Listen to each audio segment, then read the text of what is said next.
Hi, if you have landed on this video, then you have either purchased a 200-600 or you're looking forward to get one. And in both the cases, you are looking for some kind of assurance where you want me to say that this is the best lens available in the market for wildlife photography. But I am not going to say any such thing. For this video, I have been using 200-600 as my primary lens for the last couple of safaris. Before this, I was on an Alpha 1 with a 400mm. However, in the last couple of safaris and for the next couple of safaris, 200-600 along with Alpha 9 Mark II and sometimes 200-600 along with Alpha 1 has been my primary gear to shoot. In this video, I am going to share with you guys my experience of using the lens for the last couple of safaris, the AF system, performance of the AF system of the camera, how the images came out, how sharp the images were, how did it perform in the low light, how easy was it to handhold it, how did the footages come out, and how was its performance with a 1.4 teleconverter. Stay tuned, let's get started.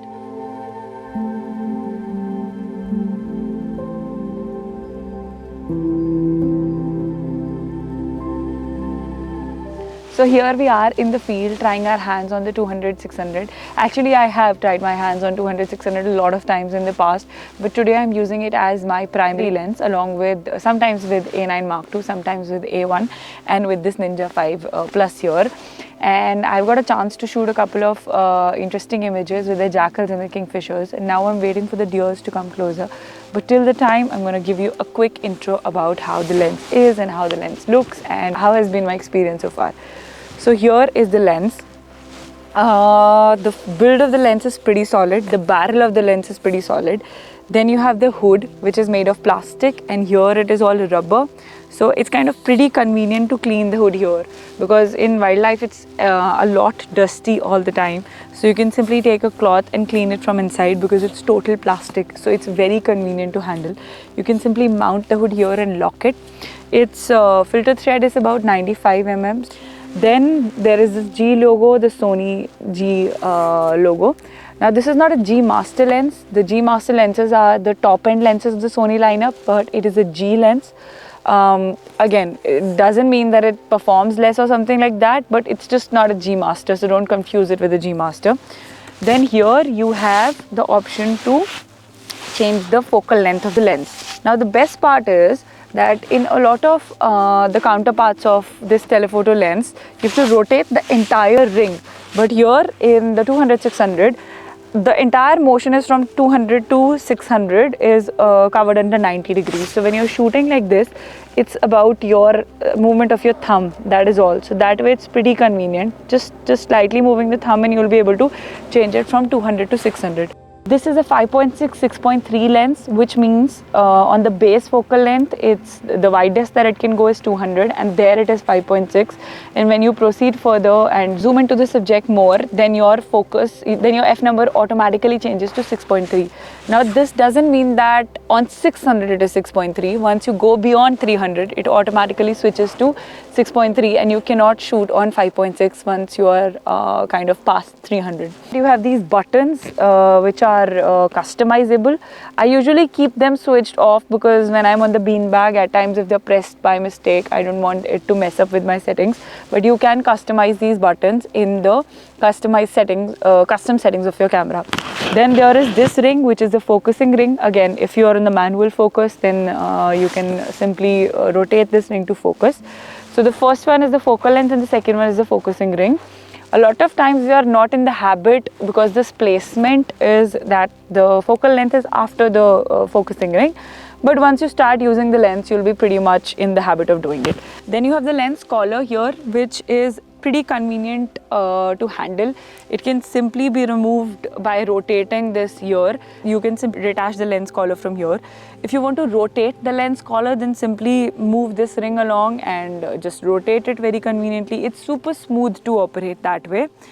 Then here it is the name of the lens, FE 5.6, 6.3, 200-600, GOSS. Again, not a GM, a GOSS lens. And after that, you have a couple of buttons here, actually 4 buttons here, AF to MF. You can switch from autofocus to manual focus and back. Then you have the distance limiter, wherein full means entirely to infinity. 10 meters to 2.4 meters, again you limit the distance. When you know that your subject is falling between that distance, it's kind of convenient. In wildlife especially, it happens that there is a lot of clutter in the foreground and the subject is a little far. So then you can kind of use this and make sure that your lens is not unnecessarily hunting focus. And then you have from 10 meters, before 10 meters, so you can change it as and when required.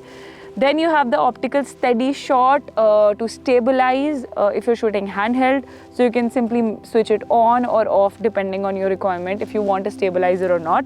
And then you have the mode 1, 2 and 3. Now these buttons, we will delve into these buttons later, not just these but the buttons on the other lenses also, and for that I'm going to make a separate video, but right now we're going to talk about 200-600. So let's proceed with that. Then here you have the lens mount.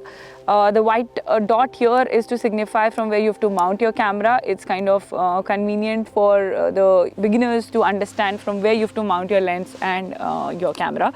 So this is how the lens is made, this is how the lens is built.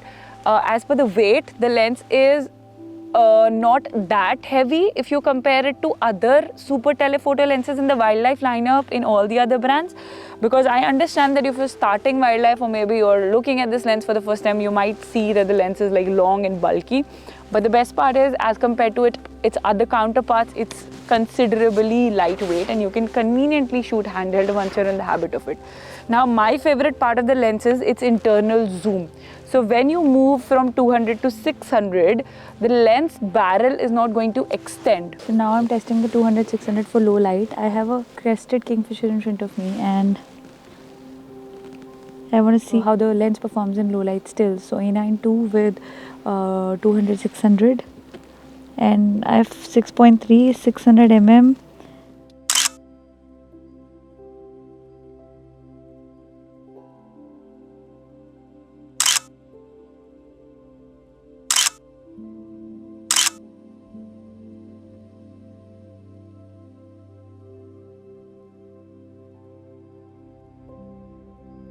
So there's a jackal in front of me right now and I got a good chance to try the autofocusing system on the jackal. Jackal is feeding on the kill of a spotted deer that it had made in the morning. I got a couple of shots, tack sharp. Look at the eyes of the jackal, they're pretty sharp. There is a proper catch light in the eyes of the jackal. The other detail, the detail on its body, the detail on the kill is also tack sharp. And I'm shooting on 30 FPS, I'm shooting on Alpha 1 and in the middle, I did not felt like the camera was leaving focus at any point of time.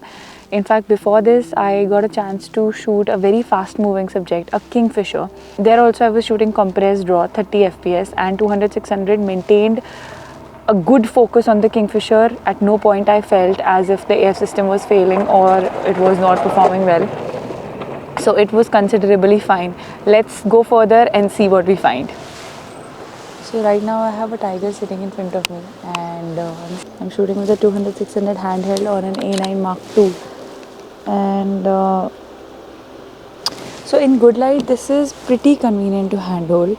You will not face any problem in handholding 200-600. It's just that of course if you're starting, initially you might feel that the lens is a little heavy, but telephoto lenses are usually heavy because of their size and length, and 200-600 is a little longer than the other counterparts like 200-500 and all. But otherwise, the best part about the lens is that even if it's long, since there's an internal zoom, you don't feel disturbed or you don't feel kind of, it's not a lot of unnecessary work that you have to just hold the lens, change the zoom. While you're shooting, you can just with the ease of the zoom ring, you can swiftly move it around and you can click the image. So tiger is sitting in front of us and we got a couple of good shots. Just sitting and relaxing. So that way, hand holding the lens is pretty good, and the best part is that it gives you a range from 200 to 500. So it's kind of it's a wide range in wildlife. It's not like always the subject is very far. Right now it's considerably far, so 600 is good, but right before this was walking near, so I was shooting on 200. That way it's pretty good. You have the entire thing in one lens, otherwise you have to keep changing your camera bodies and lenses, which is another ruckus because you have to focus on the subject also, and then you have to make sure that your camera and lens are also getting you're having the right camera and lens. So that is another headache that you have to face.